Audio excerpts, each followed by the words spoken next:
दादी और रामकिशोर का हुआ खेल खत्म और नहार की याददाश्त आ गई वापस। और नहार रूही का हुआ मिलन, क्योंकि अब ऐसे में रूही को लग रहा है कि दादी रामकिशोर से उससे शादी करने का नाटक करवा रही है। इसीलिए रूही मजबूरी में रामकिशोर से शादी करने के लिए मान जाती है। इधर रामकिशोर भी ठान चुका है कि अब वो रूही से असली शादी करेगा और दादी भी चाहती है कि किसी भी तरह से ये दूसरी शादी पूरी हो जाए। रात के समय घर का माहौल बाहर से बहुत रौनक भरा दिखता है। रोशनी, सजावट, मेहमानों की आवाजाही, ढोल नगाड़ों का शोर। लेकिन अंदरूनी सच्चाई इससे बिल्कुल अलग है। रूही के दिल में तूफान मचा हुआ है। वह अकेली कमरे में आईने के सामने बैठी है, आंखों में आंसू, दिल में डर और होंठ कांप रहे हैं।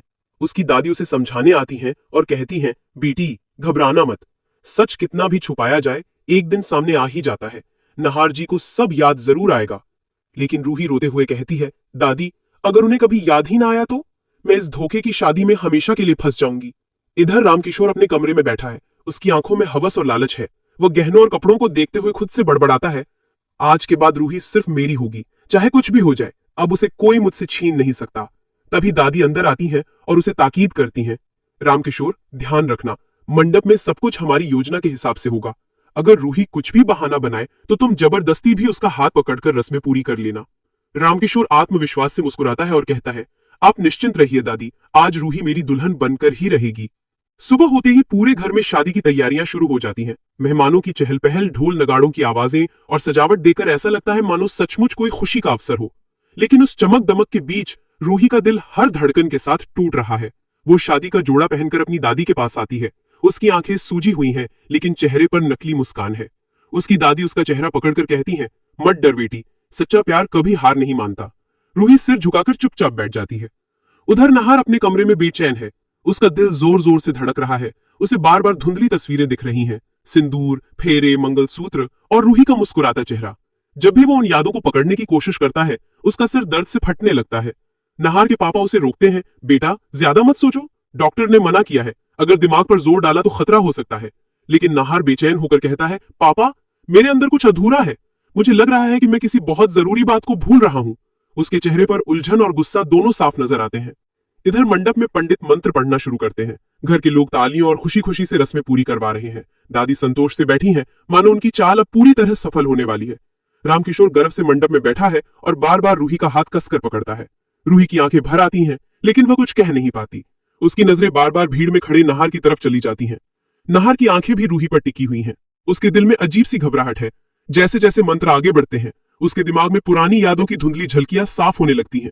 उसका सिर पसीने से भीगने लगता है और उसकी सांसें तेज हो जाती हैं। नहार जैसे ही रूही को अपनी बाहों में भरता है, उसके दिल की गहराई में सालों से दबी भावनाएं उमड़ पड़ती हैं। रूही की आंखों से भी आंसू की धार रुक नहीं रही थी। तभी वहां दादी और रामकिशोर गुस्से में पहुंचते हैं और रूही को अलग करने की कोशिश करते हैं। दादी चिल्लाते हुए कहती हैं, नहार ये लड़की तुम्हें बर्बाद करने आई है। ये वही रूही है जिसने तुम्हारी जिंदगी से खेला है। इसे घर से निकाल दो, वरना सब कुछ तबाह हो जाएगा। लेकिन नहार अब पहले वाले नहार नहीं थे। याददाश्त लौटते ही उनका आत्मविश्वास भी लौट आया था। नहार ने दादी की ओर देखकर कड़वी आवाज में कहा, बस अब और झूठ मत बोलो। तुमने मुझे सच्चाई से दूर रखा, रूही को मुझसे अलग किया और मेरी जिंदगी बर्बाद करने की कोशिश की। लेकिन अब खेल खत्म हो गया। रूही सिसकते हुए नहार से कहती है, नहार मैंने बहुत सहा है। दादी ने मुझे तुमसे अलग किया, मुझे मरवा देने की कोशिश की और मेरी मासूम बेटी को भी मुझसे छीनने की साजिश की। मैं खामोश रही सिर्फ इसलिए कि शायद कभी तुम मुझे याद कर लोगे। नहार का दिल ये सुनकर कांप जाता है। वो रूही के आंसू पोंछते हुए कहता है, अब कोई तुम्हें मुझसे अलग नहीं कर सकता। मैं तुम्हें आज और इसी वक्त अपना बनाता हूं। इतना कहकर नहार अपनी जेब से मंगलसूत्र निकालता है और सबके सामने रूही के गले में डाल देता है। जैसे ही मंगलसूत्र रूही के गले में पड़ता है, पूरा घर सन्न रह जाता है। रामकिशोर गुस्से से चिल्लाता है, नहार तुम बहुत बड़ी गलती कर रहे हो, ये औरत हमें बर्बाद कर देगी। दादी भी उस पर हावी होने की कोशिश करती है, लेकिन इस बार नहार ने कड़ा फैसला ले लिया था। उसने दोनों की ओर इशारा करके कहा, आज से मेरा और मेरी पत्नी का दुश्मन इस घर का भी दुश्मन है, निकल जाओ मेरे घर से। दादी और रामकिशोर एक दूसरे का चेहरा देखते रह जाते हैं। नहार उन्हें धक्के देकर दरवाजे तक ले जाता है और गुस्से से बाहर धकेल देता है।